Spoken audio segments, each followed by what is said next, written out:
Okay. So, ito na Lakan. Hi, Neil. So Hello. this is real. Ito, nangyayari na siya. Ito na. After ko i-upload yung clip na sa...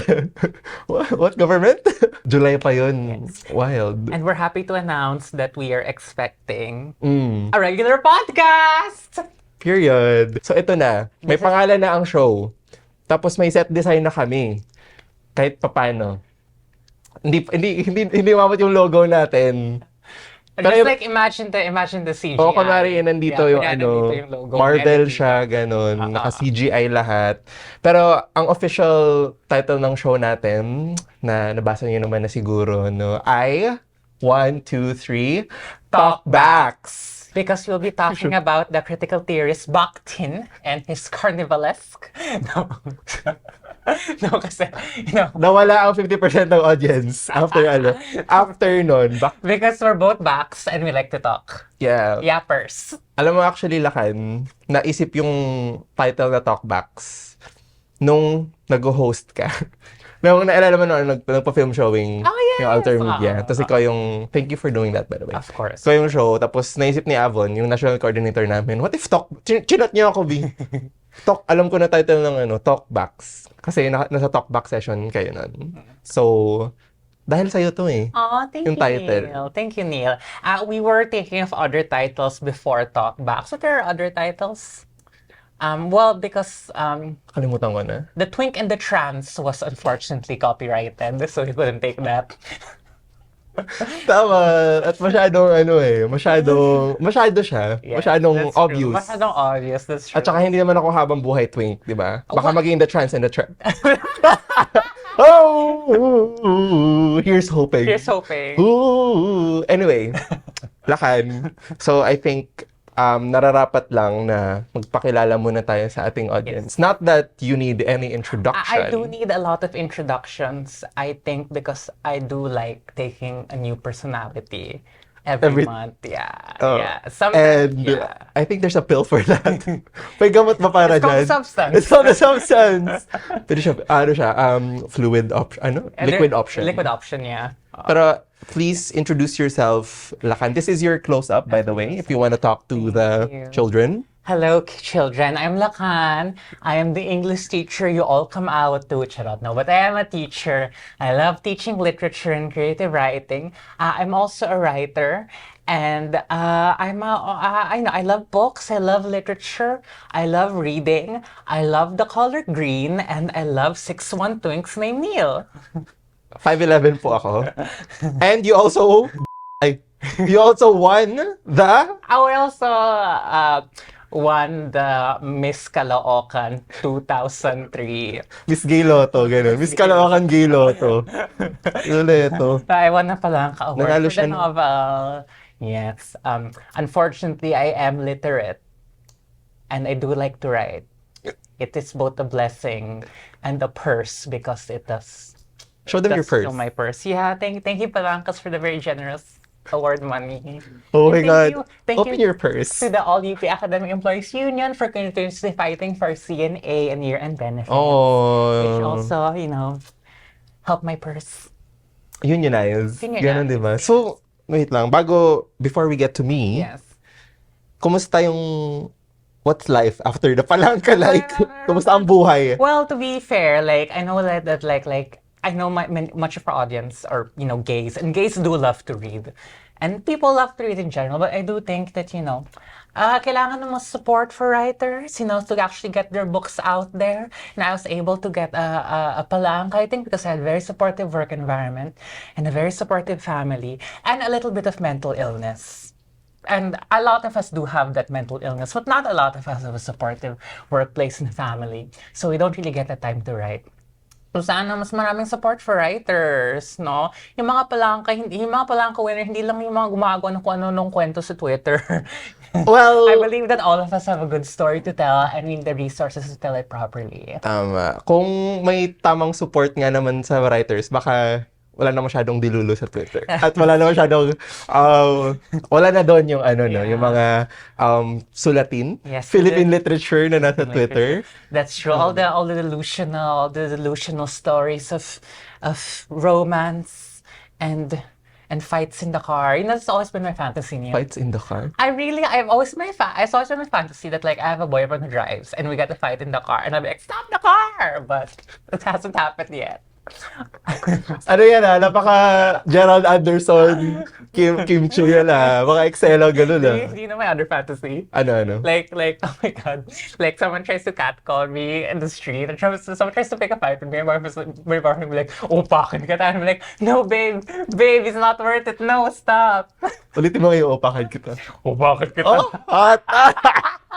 My God, Lakan! Sige, so yun, support for writers talaga. That's true. Support for writers and our delusions. And our But delusions. entertain people because, you know, sometimes delusions just get exhausting. And I think the delusions would not be exhausting if they actually had, you know, some kind of craft and workshop. So it's not the same, you know, it's not the same unbelievable story over and over again. You know, people need variety. People need a refinement of language. Spoken like a true Palanca-winning. And a teacher. Teacher ka nga talaga. So, kumusta naman yung part mo ng buhay mong teaching? Teaching, I do love teaching. You know, I do love teaching. But like, I'm very glad I'm teaching in UP, which is a very supportive university, because like the teaching load in other universities is scary, and a lot of public school teachers and private school teachers don't get the money and don't get the support that they need.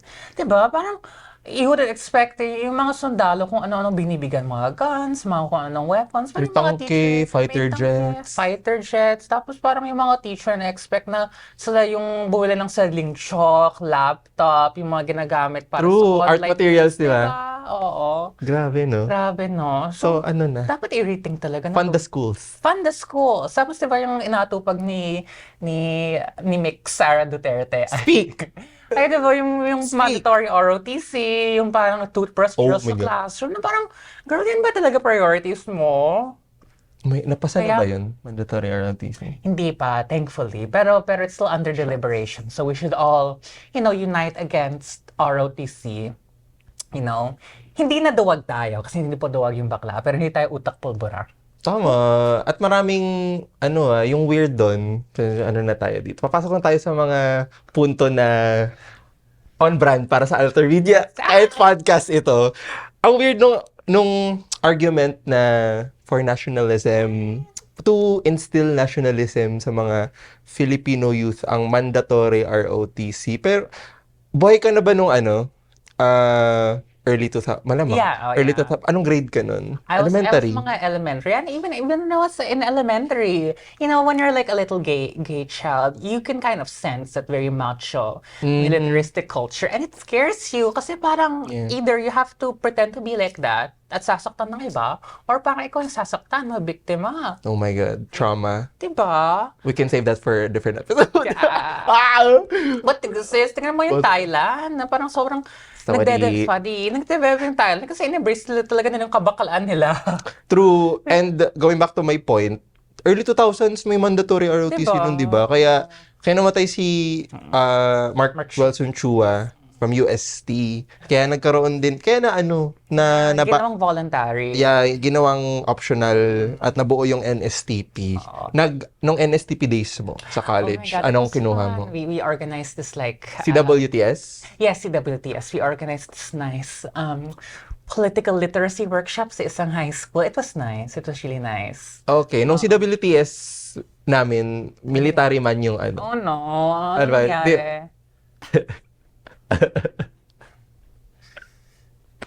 Yun yung nangyari. Oh my God. Basta, for a different episode. That's Yun, true. teaching, Diyos ko, ano kaya ang magiging, my God, kasi ikaw nasa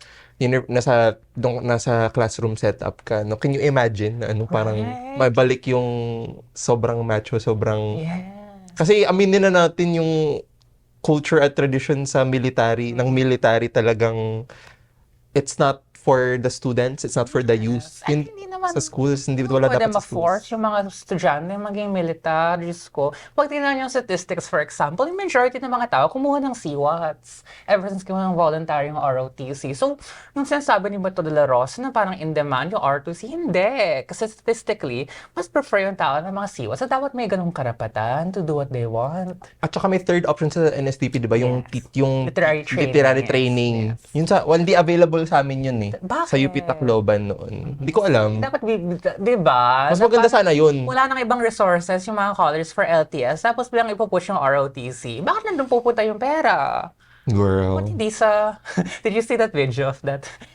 yung basketball match ng mga bakla versus yung mga lesbian? Butch lesbian. Yan yung kailangan i-develop sa Pilipinas. That's the future liberals want. Yes, it's the future we want. That's the future we want. Kung may mga dolls sa trans girls sa Thailand, dapat yun yung cultivate natin. Actually, di ba? Fun nun, di ba? Isipin mo yung PBA, maging ganun. Pero anyway, that's for... PBA, Philippine Bayot Association. Okay. Yeah, so I've been talking too much about myself, Neil. So Okay ikaw, let's Show mo na to. Show mo naman to. let's let the audience learn Talk more about about you. me. What should the audience know more about you? One time nakisiyar ako sa UP Diliman. No, hello. Ako si Neil Eco, journalist sa Alter Media. At, yun, bakla-bakla lang. I've been doing this for almost 4 years na ako. Yung kabaklaan? Nakabaklaan was since birth. Pero dito sa journalist since 2021. I got here 2021. Displaced from my hometown of Samar. Sawadi. Madasalin kasi yung mga tao doon. Okay. At Catholic school yung pinanggalingan ko. Diba? Shout out St. Michael Academy Batch 2019. And what's it like being a journalist sa Metro Manila? What's it? Anong... But parang hirap na maging journalist. I will sabihin ko to. Mahirap maging journalist anywhere. Anywhere, that's true. I think, Tama. ganon. Pero sa Metro Manila kasi sa Metro Manila, yung kagandahan, parang mako-commute mo eh. 'Di ba? Kung kung sa Samar ka, 'di ba? Tapos may coverage sa iba yung bayan. Yes. Sa countryside talaga, 'di ba? Parang pahirapan pang makapunta doon. Kailangan mo magmotor. O kala maghabal-habal. One time, may pinuntahan kami May pinuntahan talaga kami Alam mo yung habal-habal dito sa Manila at saka habal-habal sa probinsya, iba. Kaya sa probinsya may extension. Yung yung mga ang tawag namin barako na motorcycles, Talaga? 'di ba? Yung parang may bakal pa sa likod. Tapos yung Okay. bakal na yun dudugtungan pa ng kahoy. So one time sumakay kami doon papuntang sa Basay, Samar. Akala ko mamamatay ako noon. Bakit? Kasi yung daanan hindi paved, 'di ba? Walang asfalto, hindi sementado. Semento ba yung gamit sa ganun? DPWH? we would like to know. Mark Villar. Is it format? Siya pa ba? Hindi na siya, di ba? Hindi na siya. Tahimik lang naman siya. So, pero yun, yung daan kasi doon parang dirt road talaga. Road, yeah. Hindi Parang pa siya paved, nasa gilid siya ng bundok. Ganun. Kasi basta liblib na lugar, bayan yung pupuntahan namin. So parang akala ko mamamatay na ako. Pero fun. Fun yung adrenaline. Parang akala mo. So imagine nung mahuhulog kayo. So, parang, oh my God, ito na yun. Okay. Making peace with that. In fairness sa habal-habal drivers, yung innovation na ginagawa nila dahil walang support talaga para sa transportation. Oh my God. May imagine mo ba? Kasi ikaw, recently revealed sa nanay mo na angkas warrior ka pala. Oh, she was pissed. Tumigil ka na ba mag-angkas? Kasi ang convenient mag-angkas, mas mura talaga siya. To be fair, I'm very lucky kasi I'm an LRT2 girly. And for me, the LRT2 really is the best of all the train tracks. Okay? Also, it's the only one that's still, I think, in public ownership. Publicly, Talaga? yes. It was both publicly funded and publicly managed. Compared sa MRT na na-privatize, na may parts na privatized, diba? In 2014, that was a big issue. Oh my God. Pero alam mo yung isang problema ko minsan sa kasi binabalot yung mga train sa mga, mga advertisement. Adverts, mga, tapos parang, No, I remember a few years ago, I don't know kung buhay ka pa nito. Or baka you were just an idea sa utak ng nanay mo. But I do remember na parang meron this Anong taon thing niya? called, mga 2010. Buhay na ako niyan. Mga 2010, 2009, parang there was a project na parang tulaan sa tren. So parang sa LRT, may mga iba't ibang poems na nilalagay sa Akala ko may adverts. nagpa-perform. Hindi. Imagine. I don't think Alfonso Malastas was in QC at that time. Hi, Alfie. Hi, Alfie. Hello. Nasa butuan pa. Sa botol pa siya, tama. And then, yeah. So, it's just kind of made me sad. Wala nang ganun. Na puro, tapos na-off talaga kasi you judge for yourself, you can include this. Pero parang, bakit mo ginagamit yung Diyos para magbenta ng produkto? Didn't God, like, push the businessman out of the church and was like, give to Caesar what is to Caesar and God to what is God? And parang, come on, it's God. Don't use him for profit. Yeah, the set is falling apart. God, I think, agrees with me. Oh my. Sorry. Let's cut that out. Baka masyadong blasphemous. Hindi natin ika-cut out yun. Back lang Oh to. my God. Okay.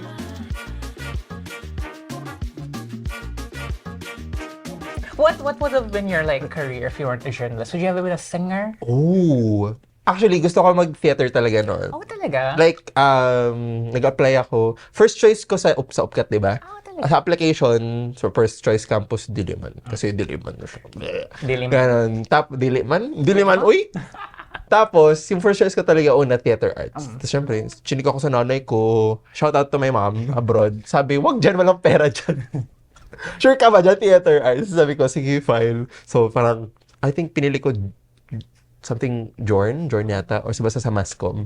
Tapos, second choice ko UP Tacloban. So, You took the UPCAT, di ba? May UPCAT pa nung time niyo. oo naman. Okay. Ano No, pa, kasi- 2019 to, pre-pandemic Okay, pa. pandemic. Okay. So, legit siya. I mean, not to say na, oh, They're gonna get canceled again. legit in the sense that, legit siya in the sense na, No. may ano talaga, pumunta kami sa mga testing That's center, umupo kami, may nagbaon ng snacks, Yeah. may isang nakaupo doon na kain lang ng kain, tapos, ganun. Actually, yeah, to be fair, like, again, like, I remember before, like, I didn't, kasi, I grew up sa Metro Manila. Tapos, when I so heard, sorry, babe. yeah, when I heard yung mga stories ng mga, like, tao nag-uupat sa Metro Manila, medyo haggard talaga yun, like, yung how much they needed more support. Like, for example, yung mga tao na lumalakbay ng ilang oras para mapunta sa testing center. Yeah. Tapos, hindi alam ng mga parents kung, like, for example, na-receive nila yung test permit kasi hindi umaabot yung mail sa pamayanan nila, sa barrio nila. Oh my God. So it's understandable. So it's understandable why a lot of UP students do tend to come from very urban areas. Wala lang support Yeah. for places outside of like Metro Manila, the big cities. Kaya ba puro na burgis sa'yo? That's a debate for another char. For another episode. That's true. Huwag naman tayo, UP na lang UP. Pero That's true. sabihin ko to buti na nga lang merong testing center sa bayan namin, sa Katarman na buti na lang meron doon, di ba? Kasi otherwise, magta-travel pa kami 6 hours away papuntang Tacloban. Oh my God. Para makapag-upcat. I think if I were to teach right now, okay, this is something I always tell my Ikaw friends. naman. I really want to be a beekeeper. Sorry? A beekeeper. I really believe bees are really important for the environment. And like a lot of them, like they pollinate, they promote cross-fertilization among different species of plants. And the honey they make. Who doesn't love honey? Oh, honey. Honey, Miss Honey. Yeah, I just realized also growing up na parang, it's just kind of sad that there are a lot of career opportunities are just not available to like Filipino kids because there are no industries in the country. Or like trades. Like if you want to go into a trade, like even something like Trade? theater. Trade. Something like theater. Sa mga trade. Oh. Like theater, even something like, for example, shoemaking. Oh, girl. Yeah, shoemaking. Yung shoemaking culture natin sa Marikina, Yeah. di ba? Parang it's Did you dying. see that? Yeah, did you see that? But I do love my Marikina shoes. Thank you, Renegade Folk. Also, we're not sponsored by them. Show your feet. Anyway. Yeah, do you remember that photo? I think there was a photo na parang ginagamit yung mga molds, wooden molds ng shoes na parang panggatong sa apoy because they were cooking and they had no use for them. It's sad. Like, where are the local industries? Oh, I remember, like, I was moderating this talk by a writer, F.H. Batakan. You know F.H. Batakan? Yeah, smaller and smaller circles. Love her, she's so nice. Pupunta dapat ako doon kaso hindi ko alam kung open to the public kasi hindi naman ako taga UP. But Pero anyway. nag-senior sa UP. Well, yes. Anyway, Yeah, continue. I remember she talked about, I remember one day she talked about na parang, oh, like, in places like Vietnam, people have easy access to, like, fresh vegetables and herbs. So the food is very fresh. Tapos here, we tend to rely on, like, for example, yung mga pre-packaged seasoning, na maraming preservatives. Smuggled vegetables from China. Vegetables from China. And can you imagine if, like, industries like the agriculture industry. Real. Part or yun ng even ko ba? gardening. If ever na maging beekeeper ka, sa agri din naman yun Or eh. animals. I love animals. And husbandry. Husbandry or even like zookeeping. Imagine me helping mudeng. Oh my God! May hippopotamus ba sa Pilipinas sa Manila Zoo? I'm not no ako sa well, of course the good people at Manila Zoo are doing all they can To care for the animals. Speaking of mga animal, napanood mo ba yung video ni Sara Duterte Char?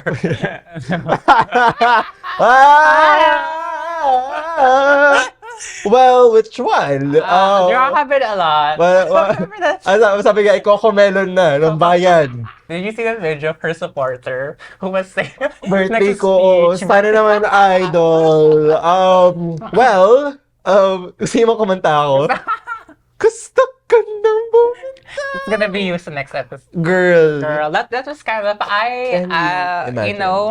This is something I tell students. Oftentimes, it's harder sometimes it's harder to write fiction because, like, the truth is sometimes so strange that you don't believe it when you read it in a story. And you can't make that up. You can't make that. So that video of Sarah, what was she doing again in that video? Which one? The one where she was in Katipunan Blue condominium. It looked like a condo in Katipunan. It was a double-decker. Well, walang warm lighting. So, yun lang yung walang... parang press con yun. If Sarah were truly, like, non-binary as she... Sorry if I'm invalidating, but if she were really non-binary, it would have been pink lighting. Sorry, Yes. go ahead. Well, Press the people of the internet are calling it a meltdown, Yeah. 'di ba? Which parang mukha naman na ganun. Pero grabe yun, no? Parang, sorry parang ano nangyayari sa government, sa mga public officials natin. Ganun. Parang sinasabi ko na to bilang isang Filipino citizen. Actually, parang yeah. nakapanluma naman na parang, ano nangyayari to? Parang, can you imagine kapag, like, bata ka, tapos parang your parents or teachers telling you, oh, kailangan mo maging desente. Tapos ganyan yung makita mo, tapos makita mo na mga pinaka-leader ng tumatakbo. ating bansa. Oo. People say, though, that Sarah needs media training. Pero parang wag na. Para ma-expose talaga yung kabulastugan ng ating political class. Na kung talaga siya mag-isip. I'm not defending her, pero like yung mga previous, for example, presidents, vice presidents, administration, they have also committed a lot of violence against the Filipino people. girl, which president or vice president hasn't? That's true. Even before Marcos, they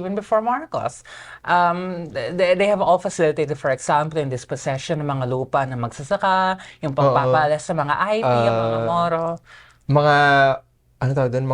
Anong English ng huwad? Mga fake na land reform, di ba? Yes. Since panahon, oh my God. Yeah. Even Since the start of the, di ba? the start of the Philippine Republic. Philippine Republic. That's true. But I think it's really sad na nakita talaga ng mga tao yung barbarity. So That's the word, barbarity. wala nang veneer ng civility.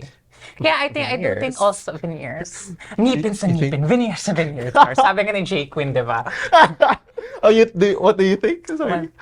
I do think na parang, that's why medyo, I think, dangerous talaga yung mga Marcos. Kasi parang mukhang malinis pa rin sila. The video statement. Yung video statement na, like, without context, well written. Pero 'di ba, ano yung sabi niya sa video na parang yung mga buhay ng tao na pinapatay ng mga makapangyarihan or something like that. Bes, ikaw yung makapangyarihan! Bet! The call is coming from inside the house.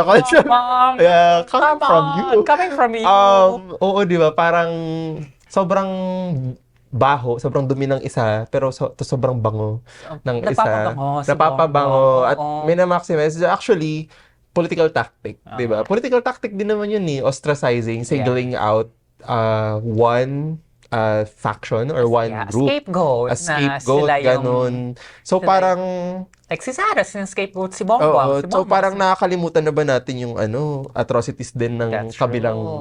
Kung may atrocities ang kampo ng kasamaan, may atrocities din ang kampo ng kadiliman, di ba? So parang hindi naman na-absolve nung kapangitan ng isang side yung ginawa rin ng isang Kailangan natin ng reparations. Hello, Marshall Luira. Diba?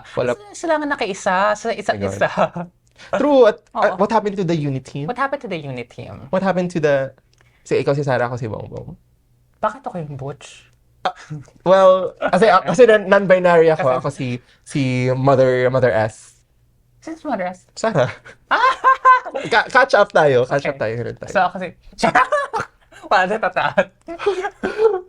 Well, let's take a break. Break tayo muna tayo para maka-reorient.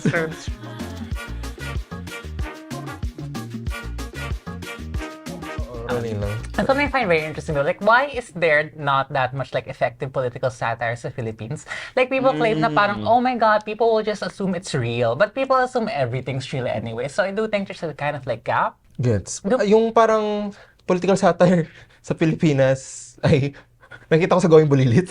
May minsan sa Going Bulilit eh. Buti pa sila. Well, I guess dahil mga bata yung gumagawa, mas forgivable. Yeah, kasi mas forgivable. Sobrang sensitive. We're back, by the way. Yeah, we're back. Sobrang sensitive ng mga politiko eh. That's true. Lahat parang kasi ang politiko na naman pag-uusapan natin. Pero kung nasa public office ka, kung na-elect ka, 'di ba? Dapat alam mo yung what comes, kung ano yung kasama nun. Kasi nasa spotlight ka talaga kasi yung binabayad sa yung sahod ay nanggagaling sa Diyos ko, sa kaban ng bayan, sa taxpayers' money, 'di ba? Yung nagpapakain sa inyo supposedly, well, pero yung reality naman ay mga negosyante, mga landowners, mga landlords yung tumatakbo sa politika ngayon. Sobrang thin-skinned nila. Yeah, tsaka bang balat sibuyas, kumbaga. Tanggapin natin na ang yung political satire, yung pagko-comedy, pagmamak, ganun, ay may pinanggagalingang legitimate na seryoso na mga bagay na sana ay nagda-drive para sa mga elected officials, sa mga pinuno natin na magbago somehow, 'di ba? Kasi kami na yung parang ito na yung wake up call, kumbaga sana. Pero I guess sa political landscape niyan parang wala nang ganun. Parang saving face na lagi, parang gusto na lagi mabango. In fairness though, sa mga TikTok, yung mga mas progressive or mulat na influencers like si Sasa Girl. Mima. Si Mima. Come to the pod. Come to the pod. Magaling, marami siyang magandang comments about, for example, yung pag-extend ng deadline ng voter registration sa COMELEC ng huling election. But I'm not, part siya ng larger branding ni Sasa. So I don't think meron talaga nakadedicate sa political, political humor. Well, on the other hand, medyo malungkot talaga sa Pilipinas. So I think gusto ma-avoid ng mga tao ang pag-usapan ng politics. Yeah, pero ngayon parang circus na yung politics. Parang kokomelo na nga talaga ito. Pero sa dali lang, kasi hindi pala natin na chika, hinihingi ng taong bayan ang detalye ng libro mo. Oh my God. Anong pamagat ng libro? Yung title ng libro ko ay The Ferdinand Project. The Ferdinand Project. Okay, I'm gonna give a non-spoilery account and a spoilery account. Okay. Non-spoiler muna. Kasi baka wala nang bumili. That's true. Pero to be fair, sa book ng British writer, Kazuo Ishiguro, he revealed, he's very open with the fact na yung Never Let Me Go na libro niya, it's sci-fi, it's about clones na nag-donate ng organs. So parang, I think, pero I won't spoil that much. So basic na libro ko ay tungkol sa mga anak ng dictatorship. 7 bata na pinalaki para pagsilbihan ng Marcos family. At ang question doon ay, kaya mo ba lampasan yung pinanggalingan mo? It's at the mysterious boarding school sa Baguio sa... Norte. Hangganan ng kasaysayan. Love Sid Lucero. Anyway, so... Sid, come to the pod. Ilang pages ina-expect natin? Medyo... It's a novel, di ba? May mga 300 words. I'm a bit of 300 words? 300 words, yeah. That's fiction. Para American essay, gano'n. Hindi, Facebook po. Facebook post. Almost a tweet. 300 pages. 300 pages. Yes. I do like it thick. I do love a good thick story. And Malaman. kasi kailan i-expect na lumabas sa mga bookstore? Hopefully next year. Hopefully next year. I think na it's a very personal book to me kasi lumaki ako sa Baguio. And I spent my childhood there, so a lot of it was reminiscing. But a lot of it was also just, questioning kung bakit umabot tayo sa estado natin ngayon, kung bakit ganito yung Pilipinas, at kung may possibility ba na alternative. Alternative. Altermedia. The book is historical fiction, and I do really like writing like historical fiction kasi I feel that like it's also a good way. Like, of course, it's still a fiction. It's not a textbook. It's also a good way to be aware of historical events and historical circumstances. Kasi ang dami mga tao talaga ngayon na parang walang alam sa kasaysayan. Diba? Hindi siya pinaprioritize sa mga schools. Halos wala na sa curriculum. Diba? Like, people really like don't know kahit yung mga like basic figures, kahit yung significance ni Rizal, significance ni Bonifacio. And we're filming this on Bonifacio Day. Oh, Happy Boni Day. Wrapping up, Happy Boni Day, everyone. Kung buhay pa si Andres Bonifacio ngayon, ano sa tingin mo yung ginagawa niya? Girl, can you imagine? Tapos makita niya Bonifacio Global City. You think papapasukin siya dyan? Ano yung article ngayon of 5 things entrepreneurs can learn about Andres Bonifacio? Patayin ang mga pananakop. Diba? Yun yung kailangan matutunan. Parang support local businesses. Well, we should support local businesses. But True. also, talaga, national industrialization is key. Dapat hindi natin binabalaktot yung mga alaala ng Nina Bonifacio, Nina Rizal. I mean, kahit si Rizal, no? Kahit si Rizal, ang dami ng interesting mga ideas tungkol sa effectivity ng reform, laban sa revolution. True. And Bonifacio and Rizal, short kings. No, there's a very interesting Indonesian philosopher. His name is Stan Malaka. He had this essay where parang he was envisioning what heaven would look like. So heaven would be full of supporters of the revolution, tapos the revolutionaries. Tapos he imagined that like Bonifacio and Rizal would be at some of the highest levels of heaven, because for him, Bonifacio was really the first person in Asia. For him, the first person in Asia who really organized the people. Who organize the people according to revolutionary ideals. Hindi lang, like, for example, of course, hindi lang for immediate goals, like to lower taxes or to rebel against a particularly abusive power. Talagang inorganize niya yung mga tao to fight for revolutionary ideals. That was what he believed to be Bonifacio's greatest contribution. So, hindi lang sa Philippines, pero sa global revolutionary movements. At working class si Bonifacio. Anak pawis, di ba? Hindi siya papasukin sa BGC unless naka-Uniqlo siya at meron siyang dalang Pomeranian. well, yeah, BGC is scum of the earth. I do love BGC though.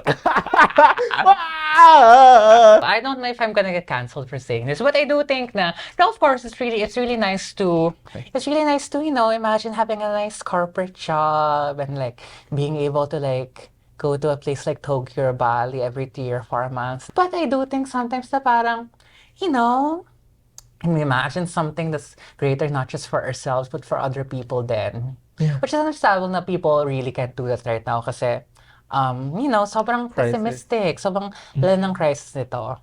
Pero eventually, yan naman ang nature ng crisis. Hindi ka matatamaan ngayon, pero one day in the future matatamaan ka. Well, one day isang araw. I saw, nakakita. Hindi mo alam yun? Hindi ko alam. Okay, next episode na. Sorry. So, tama. Good. That's a good. Yeah. Tama. So, sana lahat naman tayo mag-organize. Yeah, like what Bonifacio did. Like Bonifacio did, to honor his memory. Yeah, kasi may mga ibang nagsasabi na yung revolution na pinart nila Bonifacio noon never ended. That's true. A lot of the problems we're facing right now, dates back to Bonifacio. Galing pa talaga noon. Inequality, landlessness, labor. But a lot of the great things that Bonifacio and Rizal also began are still being fought for today. Exactly. Justice for the poor and the oppressed, genuine land reform, and ang pagiging short king. Ang pagiging short king. And lastly, anti-imperialism na gano'n. Favorite things. Social justice. Anti-imperialism. And short kings. Okay na. So, talkbacks guys. Stay tuned for the next Thank you episode. for joining us, lovely. May gusto ko bang i-plug sa kabataan ng Bayan. We hope you listen to more of the podcast. Thank you for listening to all of our delusions. Please don't cancel us. Your socials, baby. My socials, Jacques_Lakan. Hindi Jacques. Hindi it's spelled Jacques, but The pronunciation is. pronunciation is Jacques. Because you're a French woman. Aside from being a Latina. Égalité, Liberté, liberté, fraternité. Beyoncé. Oh my God. And follow Outer Media, all platforms. And, ayun lang. Bye! Bye!